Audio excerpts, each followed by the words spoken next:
Fala galera, sejam bem-vindos ao canal, e para mais uma história de terror. Se gosta desse tipo de conteúdo, não deixe de se inscrever no canal e deixar aquele like e ativar o sininho para receber notificações de novas histórias. Então vamos para mais uma. Eles disseram que era pelo bem da ciência. Mas quando os gritos começaram e não havia mais volta, eu estive lá. Eu vi o que aconteceu com aqueles homens. E até hoje, quando fecho os olhos e ainda ouço a respiração deles. Esta é a verdade sobre o experimento russo do sono. Em 1947, no auge da Guerra Fria, o governo soviético autorizou um projeto secreto que jamais foi reconhecido oficialmente.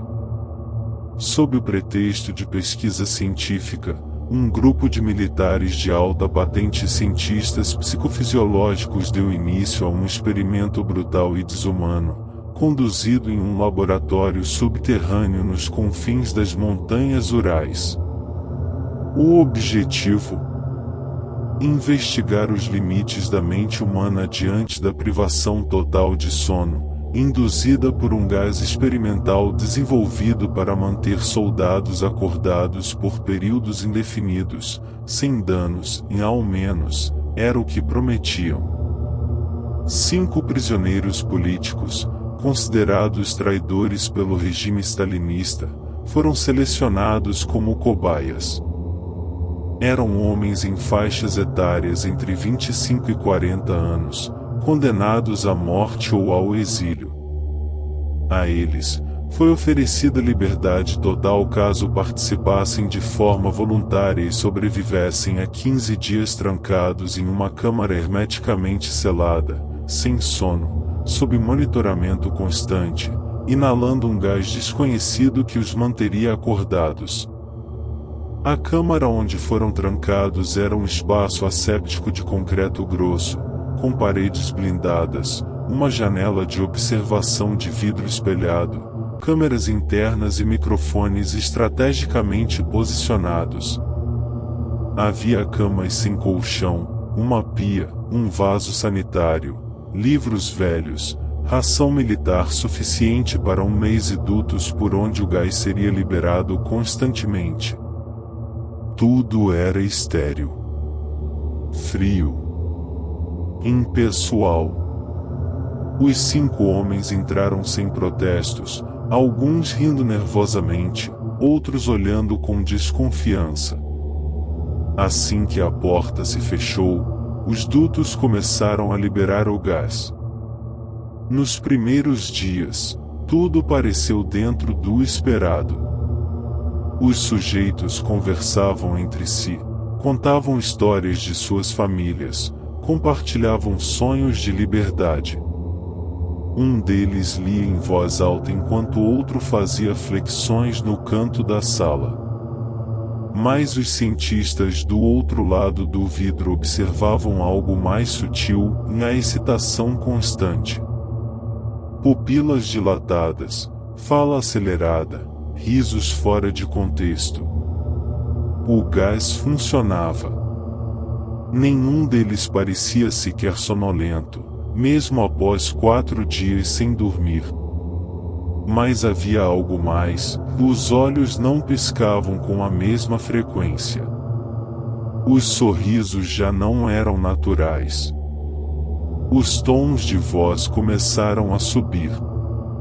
No 5º dia, os relatos começaram a se distorcer. Um dos prisioneiros, codinome Ivan, passou horas falando sozinho, encarando o canto superior da câmara como se houvesse algo ali. Outro, Sergei, começou a sussurrar frases sem sentido, como se respondesse a vozes internas.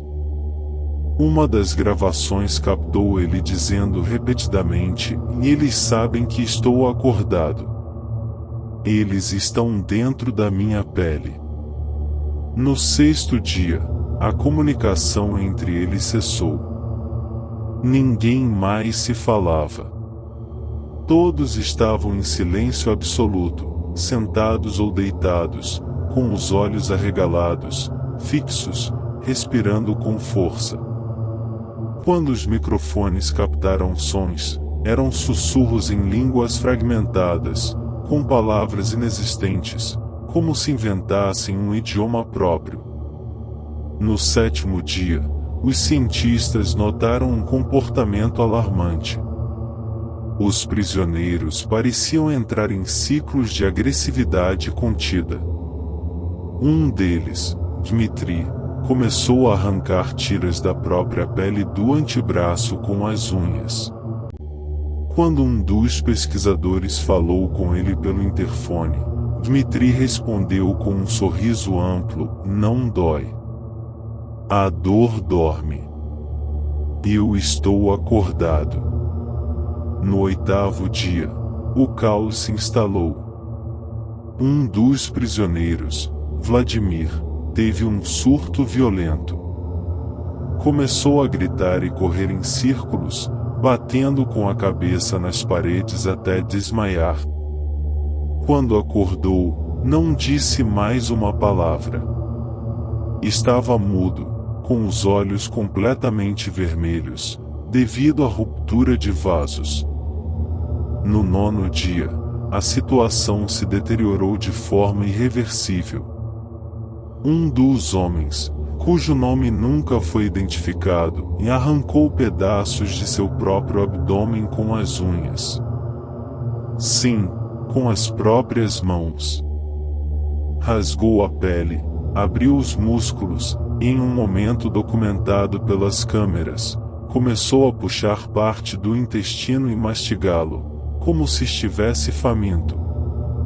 A essa altura, os pesquisadores entraram em pânico.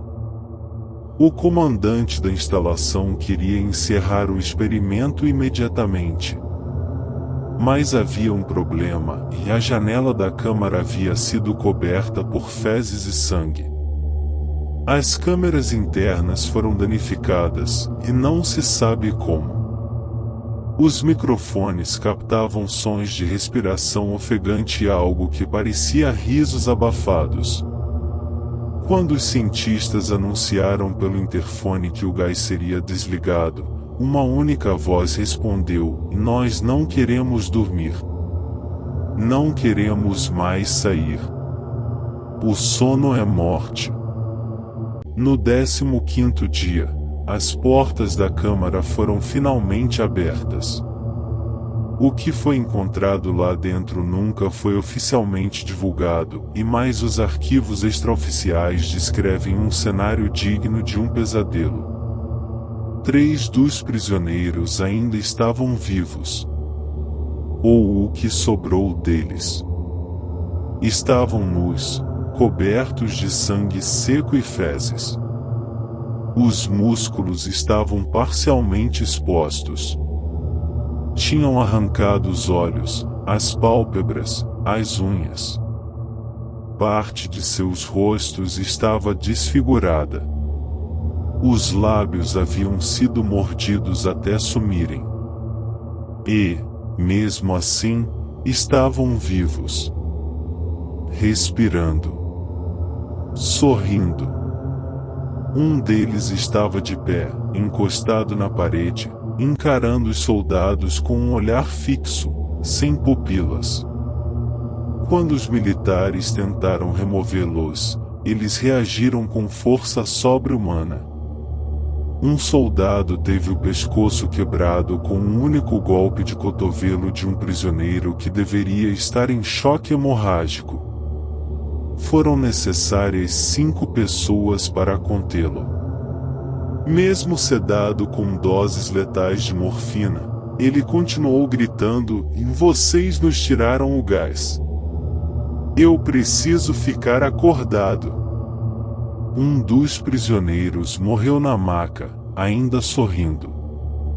Outro, após a cirurgia para conter seus ferimentos, arrancou os pontos com os dentes e mordeu um dos médicos até a morte.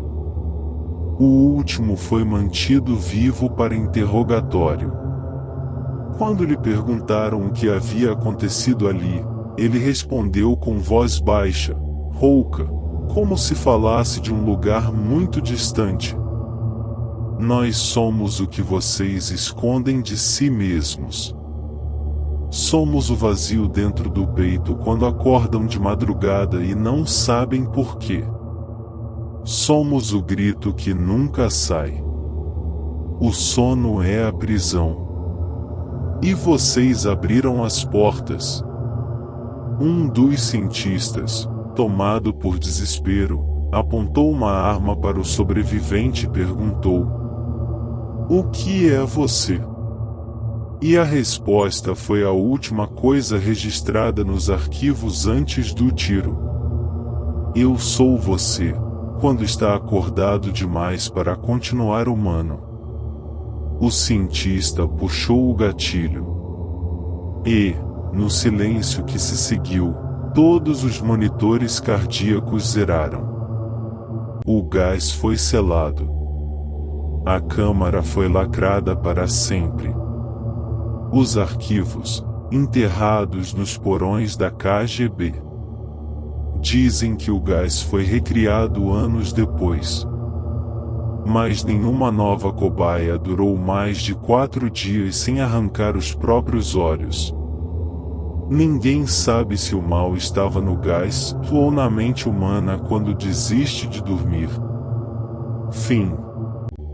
Se gostou, deixa o like e compartilhe.